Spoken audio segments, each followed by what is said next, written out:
procuramos explicar o Senhor como um homem na montanha, vendo este Senhor aqui como representando a humanidade, e o caminho reto é a primeira parte, o Evangelho, os livros dos apóstolos, as cartas dos apóstolos, que é o início do Evangelho do Senhor, está dando já o caminho reto, porque ali é o mais fácil para chegar aonde?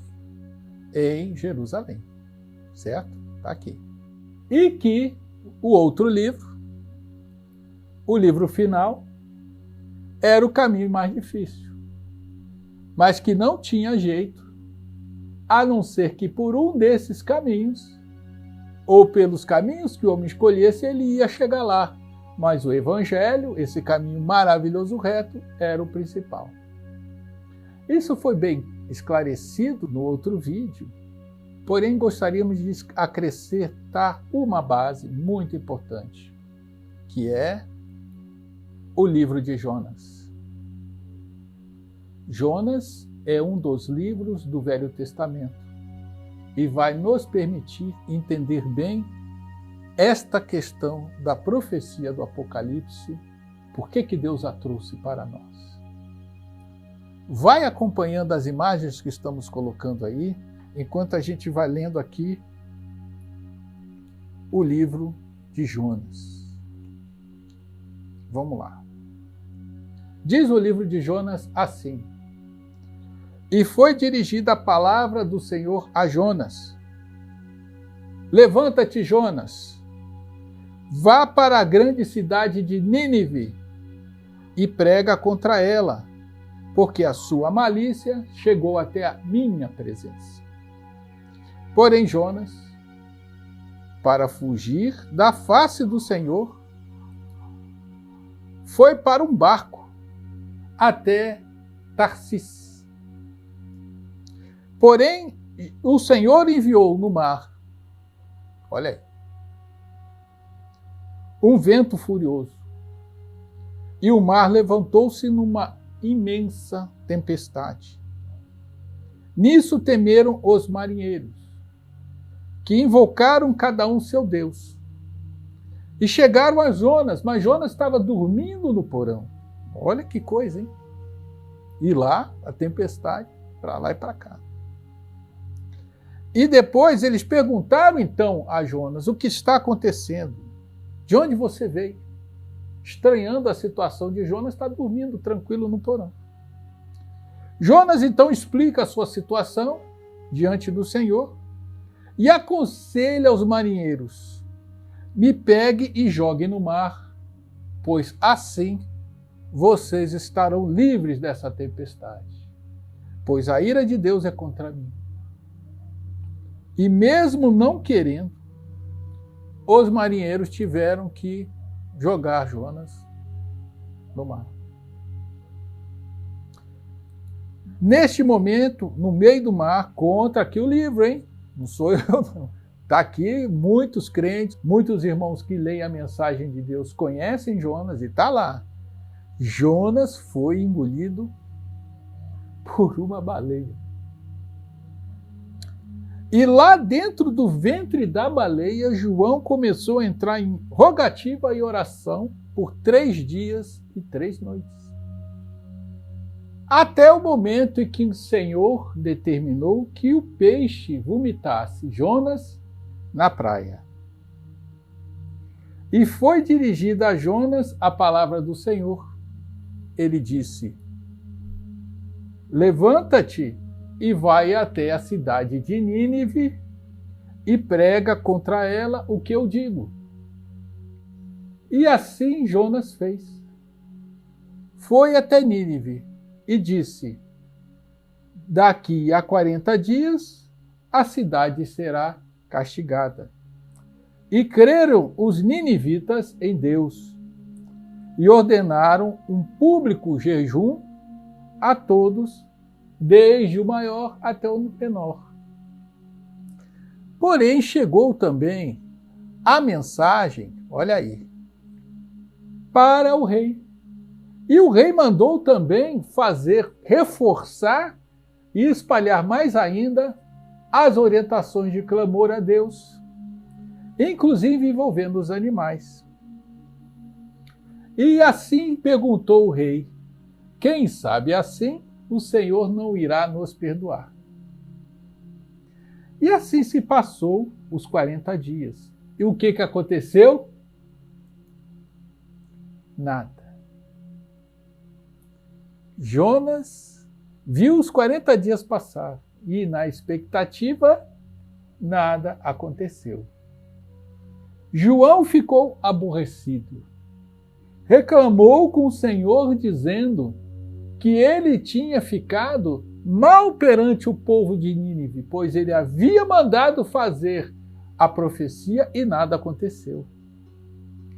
Eis então aqui que conta-se uma lição que o Senhor deu a ele, a Jonas, explicando que se Jonas tem piedade até de um vegetal, de uma planta, como é que ele, o Senhor Deus, não teria piedade dos seus próprios filhos, do povo de Nínive, que fez penitência para ele?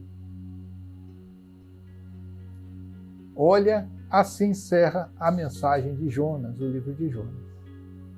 E tem tudo a ver com o que nós estamos falando. Um povo clamou, rogou a Deus. E aí vem a nossa questão. Jonas mostra que Deus faz as profecias não para que elas aconteçam. Até o guia espiritual de Chico Xavier, Emmanuel, fala disso. Profecia não é para acontecer, é justamente para que se evite que aconteça aquilo que está sendo profetizado. Nada mais válido para todas as profecias, inclusive agora o nosso Apocalipse. Não é a vontade de Deus que a gente caia no Apocalipse, ele está avisando para a gente não cair. Não é verdade? O livro de Jonas já está mostrando claramente que não é isso que o Senhor quer. Ele está avisando, não vá por aí.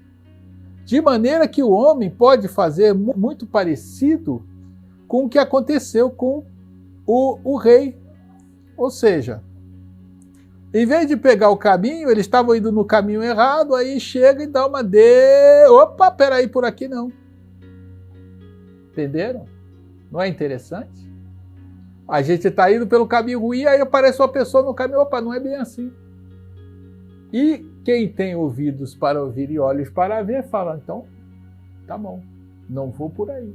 Desvia-se e evita uma série de tormentos. É para isso que o Apocalipse serve. Para ser lido, ouvido e corrigirmos o nosso rumo. O qual, infelizmente, a gente já pode adiantar, está aí para todo mundo ver, até agora a gente não acordou. Essa que é a verdade. Mas também mostra uma coisa interessantíssima. A importância de uma liderança. Notem que o rei de Nínive, ele foi um fiel da balança na decisão do povo de escapar da própria profecia. Porque ele, quando ouviu o povo começando a clamar, ele assumiu e mandou todo mundo fazer. E nisso ele desviou uma série de tormentos daquele povo. É claro que não estamos aqui só comentando o rei de Nínive. Qualquer liderança, qualquer chefia, pessoas que conduzem outras pessoas, têm uma responsabilidade maior ou menor, direta ou indireta, sobre o destino daqueles sobre os quais ele comanda.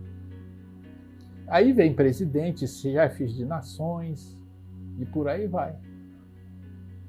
Nesse momento crítico, reis como esse de Nínive poderiam existir e condenar e orientar o nosso povo. Porém, por enquanto não. Veja quanto é importante termos lideranças nesse momento. E aqui a gente vai também ver o caso do rei do Egito, aquele Ramsés, lá do êxodo dos judeus. Quando Moisés chegou para o rei Ramsés e disse: liberta o povo judeu. Essa é a ordem do Senhor. O rei do Egito não deu bola. O rei de Nínive entendeu a mensagem do Senhor: opa, é comigo. Mas o rei do Egito não deu bola. E o que aconteceu?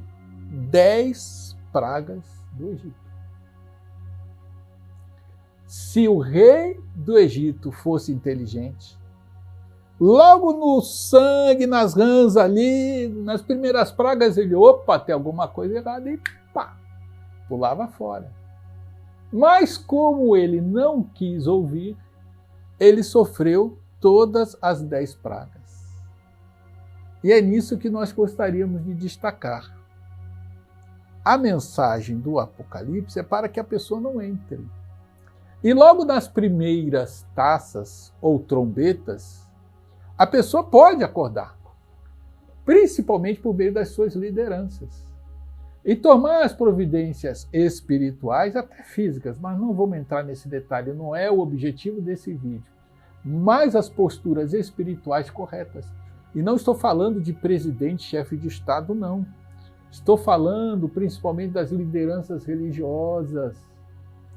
Não as estou acusando, mas neste momento crítico fala-se pouco, muito pouco da postura que o fiel, que o crente, que o seguidor, que o cristão, ou budista ou hinduísta, não importa, deveria ter nesse momento. A postura ela é claríssima, depende de cada religião, mas em geral é claríssima, é de oração e de clamor a Deus, rogando que o processo seja brando, rogando que Ele tenha misericórdia e que a nova era venha na misericórdia e no amor dele. Mas não importa, cada religião tem o seu meio, mas todos deveriam estar tomando uma atitude nesse momento. Infelizmente, há certos segmentos que acham até que não está acontecendo nada. Infelizmente, lendo e engano. Daí vem o problema de ignorar tudo isso e não ter outra maneira senão passar pelas pragas. E outra coisa, 10 pragas, 7 cálices, 7 trombetas, não importa, isso são quantidades que têm o seu simbolismo. O que importa é que vai se passar o necessário para que o homem tome aquele caminho correto lá para a grande cidade de Jerusalém, que a gente mostrou aí nos desenhos anteriores. Tá? Então pode ser uma ou duas, a gente já se acerta, mas pode ser também 50, isso não importa, isso aí, o número é só para dizer, olha, é o que precisa para a gente mudar de rumo, depende de nós, não depende de Deus. As coisas só vão acontecendo até a gente mudar de caminho, como humanidade, e também depende de cada um de nós, claro. Surge também uma dúvida, mas tá bom, está se comentando dos avisos, mas nós não fomos avisados. Deus não chegou a nós como chegou aqui para o profeta Jonas. Nós não temos referências. Será que Deus mesmo nos avisou alguma coisa? É uma boa pergunta. Será que é isso mesmo? Por que estamos tendo certeza de que Deus nos avisou, já que não vimos Deus em lugar nenhum? Está aí uma questão para a gente responder por meio de uma outra parábola. Essa é uma parábola moderna, mas ela é extremamente útil para explicar os mecanismos de aviso do Senhor para nós. É a parábola do touro e do crente. Vai acompanhando aí. Havia um homem extremamente fervoroso, um crente temente a Deus no mais alto nível. E ele vivia com uma Bíblia na mão, sempre dizendo, Salmos 23, o Senhor é meu pastor e nada me faltará. E realmente a vida dele era cheia de proteção. Vinham pessoas, às vezes, grandes, fortes, desafiá-lo. E ele respondia para qualquer problema que tivesse no seu caminho, não importa o tamanho da pessoa, ele simplesmente clamava: o Senhor é meu pastor e nada me faltará. E as pessoas, até com medo de alguma reação, alguma coisa que pudesse acontecer, realmente se afastavam. E a vida dele realmente continuava tendo a proteção de Deus visivelmente a todo momento. Ocorreu que um certo dia ele precisava sair para uma outra cidade e nisso ele precisava pegar um caminho de terra a pé, a distância era relativamente curta, e andar entre porteiras, abrindo e fechando porteiras, entre uma fazenda e outra. Lá pelas tantas, no caminho, ele encontra uma pessoa caída, machucada na estrada, no caminho contrário ao dele. E o homem que estava machucado já fala direto para o crente: moço, eu estou vendo o senhor com a Bíblia, mas em nome desse Senhor que o senhor tanto acredita, por favor, não ande nessa estrada, porque existe um touro terrível aí na frente, e esse touro tem machucado muita gente, não vá por esse caminho. O homem rapidamente olhou para ele e nem parou, falou: não, isso aí, o que o senhor teve foi falta de fé. O Senhor é meu pastor, nada me faltará. E seguiu em frente. Mais à frente, ele encontra um outro homem, igualmente melhor, mais machucado ainda, e explicando para o crente que ali havia um grande perigo mais à frente, que o touro havia machucado ele e certamente aconteceria o mesmo com o crente.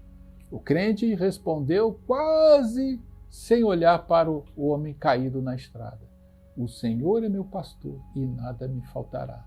E seguiu. Mais à frente, um terceiro homem, esse o mais moribundo de todos, todo depauperado, quase à beira da morte, falou com muito esforço do touro à frente para o crente, que seguia confiante, ignorando tudo, ouviu o aviso, mas ignorou e falou: o Senhor é meu pastor e nada me faltará. E seguiu resoluto no seu caminho para outra cidade. Mais à frente, após abrir uma porteira de um dos caminhos que ele estava andando, ele encontra com o touro. O touro prontamente se vira para ele. E nesse momento o crente diz: o Senhor é meu pastor e nada me faltará. O touro, então, como já tinha feito com vários outros, parte para cima do crente. O crente é arremessado ao ar com uma primeira chifrada e é todo arrebentado. E nisso ele morre, desencarna. O crente, então, se vê às portas do paraíso e seguindo até o cume do céu. Ele vê ao lado um anjo e pergunta: mas eu estou morto? O anjo responde: sim. E o crente, já revoltado, fala: mas como eu estou morto? O Senhor não é meu pastor, nada me faltará. Como pode acontecer de, no momento mais crítico da minha vida, eu não ter sido salvo? Eu invoquei o Senhor como sempre da minha vida, o Senhor não veio dessa vez, na hora mais difícil? E o anjo explicando: calma, não é bem assim. E ficou uma discussão de maneira que o nosso crente criou uma confusão no céu. Mas os anjos eram pacientes e então decidiram que o crente poderia ver o Senhor. E assim foi feito. O crente foi ter uma audiência com Deus. E nessa audiência, o crente pergunta logo de cara: Senhor, o Senhor não era meu pastor?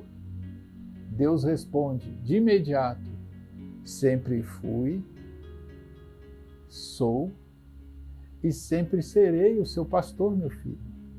O Senhor não disse, diz o crente, que nada ia me faltar. Deus responde: é verdade, meu filho. Então o crente toma mais coragem ainda e faz a pergunta: então, como é que no momento mais difícil, quando um touro terrível estava para ceifar minha vida, eu invoquei o Senhor não veio?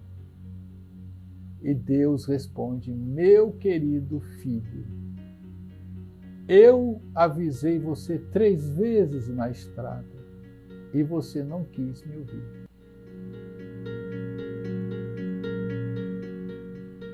Perceberam?